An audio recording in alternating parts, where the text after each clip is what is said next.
So now you can see it is fairly substantial. It goes through on the other side as well.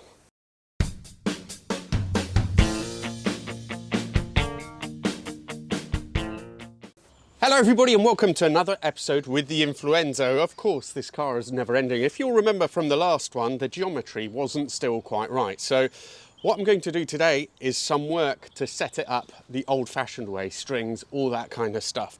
It is looking absolutely glorious, and I had a drive over here today to my friend Andy's place where we're going to do the work. And it was the first drive for a long time with this that I really enjoyed. It was just stupendous. The engine noise, the weather was decent, there wasn't loads of stuff on the roads. It was just lovely, and it was just sort of falling in love with it again a little bit. Anyway, we're going to do that. There's also some rust in the battery tray that needs to be looked at. So plenty to be getting on with.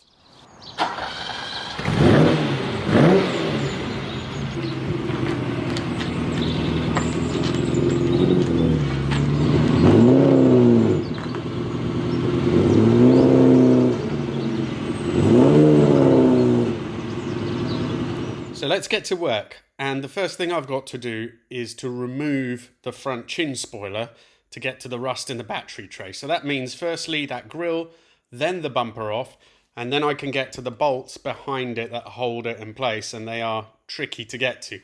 Then the wheels off. The joys of working on an old car. So these, this little shit shield has to be taken out, and all these screws, these Phillips screws, have been here I think forever, and they're just not coming out. There's going to be loads of you telling me I should be using safety glasses, and you are absolutely right.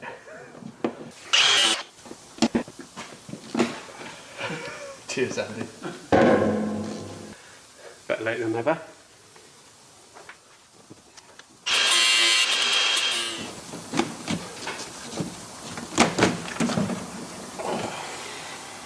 So a little bit of surface rust there, but actually not bad at all. It hasn't gone through or anything. There's a few holes there where they've drilled to get the screws in from the shit shield, but those are definitely drilled holes. So the rest of it's pretty solid, so I'll just treat that, but that's good. So, alright, tell me when to bring it forward. Yeah, keep going. It just gets stuck. Well done. Good work, Andy. A lot of you have said that the InfluEnzo is the gift that keeps on giving. So it's always keeping me busy.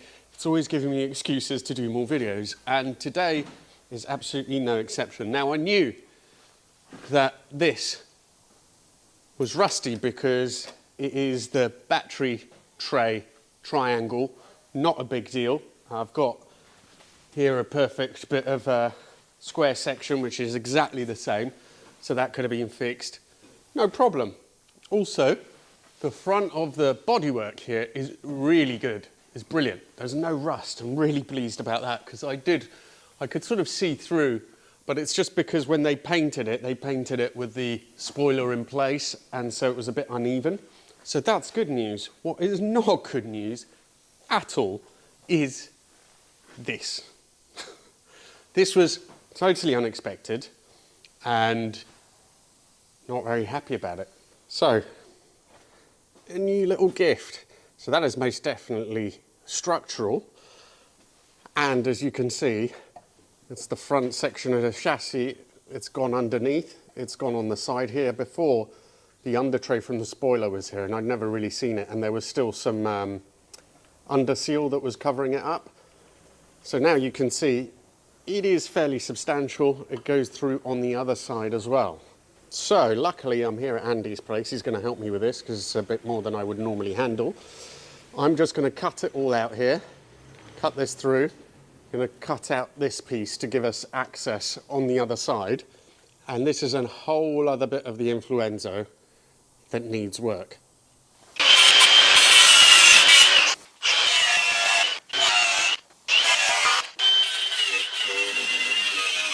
So, this is what it looks like now. Are we ready? A lot more work than I had ever thought or intended, but we're getting there. This all needs cleaning up a bit more, but it's not too far off. I ended up removing the other battery triangle and we're going to put it back in just to get access to it properly. And then on this side, you can see where the little battery things went. So, good progress. A lot more work than I was expecting.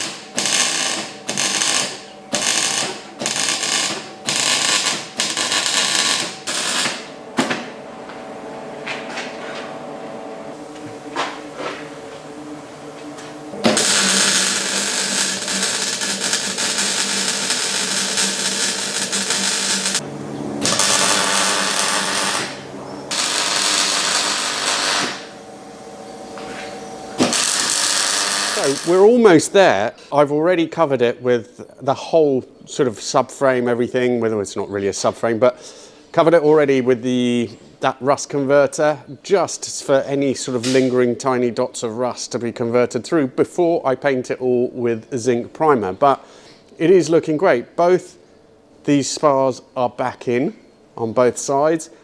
I'm glad I didn't attempt it myself, to be quite honest, because there was a lot more rust than I thought. And having someone who knows how to weld and does it day in, day out, Andy, was just, I mean, you know, look at it. It's brilliant. It's really good. It's as good as new. So I did some red oxide, as you can see, undercoat, and then afterwards stone chip all over. So awesome.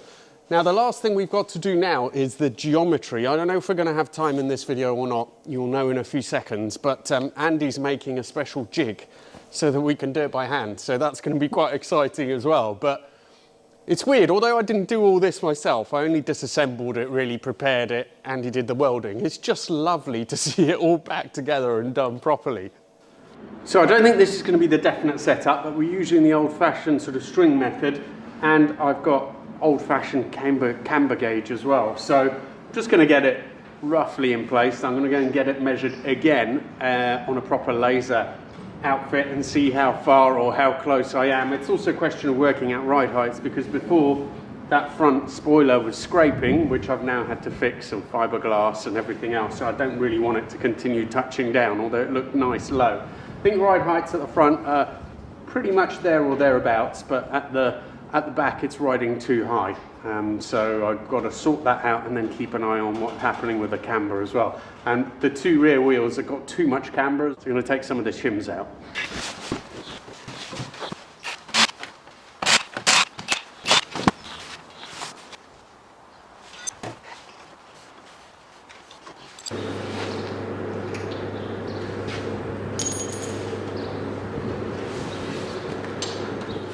I know you're all going to say this isn't precise enough, measuring off the tyre, but this is just ballpark. And it actually matches pretty well the figures that I'm getting from what I got on the laser alignment, so it certainly isn't far off. Let's see if it's running. Time to get that front spoiler back on, which is a trickier job than it looks. Then the bumper, and then ready to go. Right, everybody, well, that's it for this video.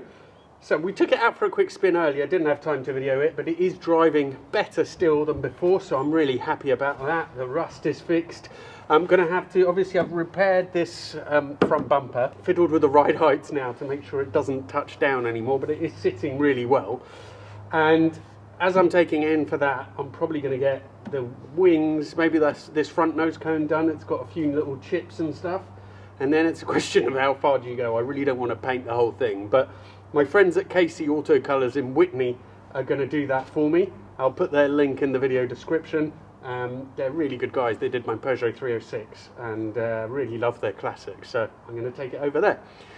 Thank you all so much for watching. Don't worry, because there's going to be more InfluEnzo content. There's still quite a few little bits and bobs to do, including the painting and more, I think. Thank you so much. See you soon.